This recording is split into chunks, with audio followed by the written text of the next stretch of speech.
PMLN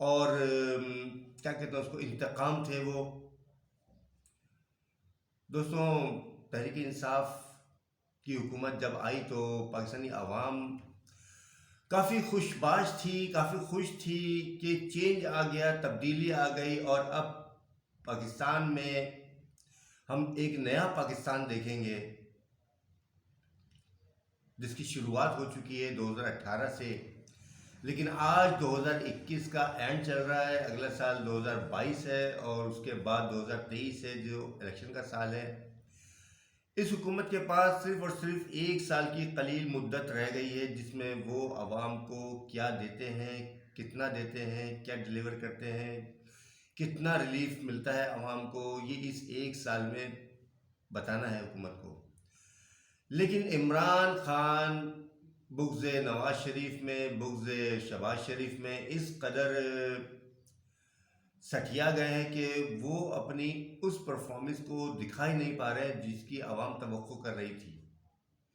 وہ صرف اور صرف پی ایم ایل این کی قیادت کو جیل میں ڈالنا چاہتے ہیں اور اسی کو اپنا کارنامہ گنوانا چاہتے ہیں. ان کو سمجھ لینا چاہیے کہ ان کی یہ پالیسی، ان کی یہ سوچ فلاپ ہو چکی ہے، کیونکہ پاکستانی عوام نے ان کو دکھا دیا ہے آئینہ. پشاور کے پی کے بلدیاتی انتخابات میں ان کی بدترین شکست اس بات کی کماسی ہے کہ عوام نے ان کے اس بیانیے کو کہ چور چور چور کے بیانیے کو مسترد کر دیا ہے. عوام چاہتی ہے اپنے لیے آسانی اور سہولیات. خیبر پختونخوا کی 8 سالہ حکومت میں ایسا وہ کچھ نہیں کر سکے، تحریک انصاف کی حکومت ایسا کچھ نہیں کر سکے کہ ان کے ووٹ ان کو پڑتے اور انہوں نے ان کو یکسر مسترد کر دیا ہے. تحریک انصاف کو سوچنا چاہیے کہ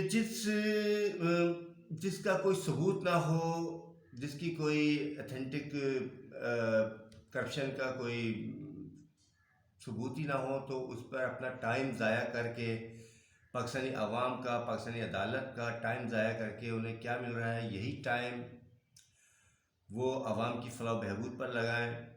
لنگر خانے اور پناہ گاہیں نہ کھولیں، بلکہ عوام کو روزگار دیں، جیسے کہ انہوں نے وعدہ کیا تھا کروڑ نوکریوں کا اور گھروں کا اور نئے پاکستان کا. بہت سارے وعدوں کے ساتھ انہوں نے اس مملکت خدا داد میں حکومت کی تشکیل کی، اپنی ٹیم بنائی. 22 سالہ 25 سالہ جدوجہد کے بعد انہیں ایک ایسا موقع ملا اس قوم کو سدھارنے کا، اس قوم کو بنانے کا، اس قوم کی تعمیر نو کرنے کا. لیکن انہوں نے اپنے 3.5 سال فضول کے کاموں میں، فضول کی بکواس میں، فضول کے معاملات اور مسائل میں تباہ و برباد کر دیے، اور صرف اپوزیشن کو نیست و نابود کرنے کے لیے، اپوزیشن کو ان کے بیانیہ سمیت دفن کرنے کے لیے اپنا سارا زور لگا دیا.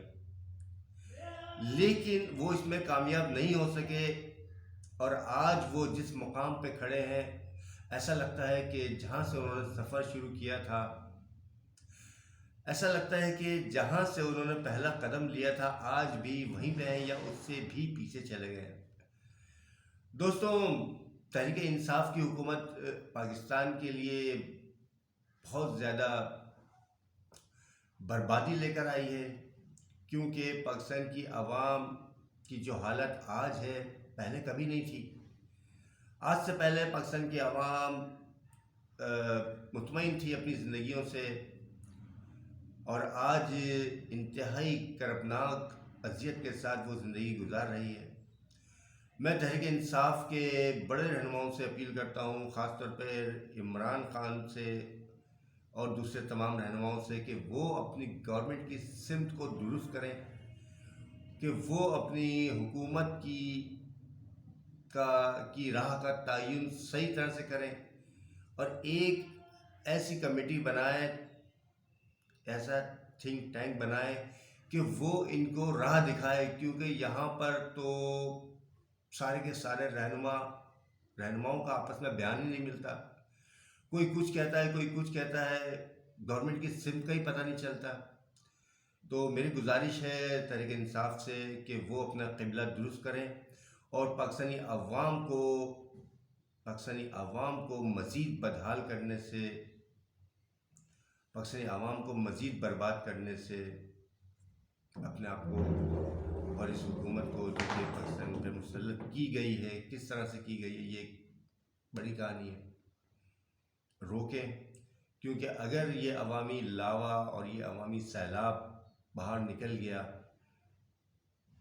تو کچھ نہیں بچے گا، کچھ بھی نہیں بچے گا. اجازت دیجیے. اللہ حافظ.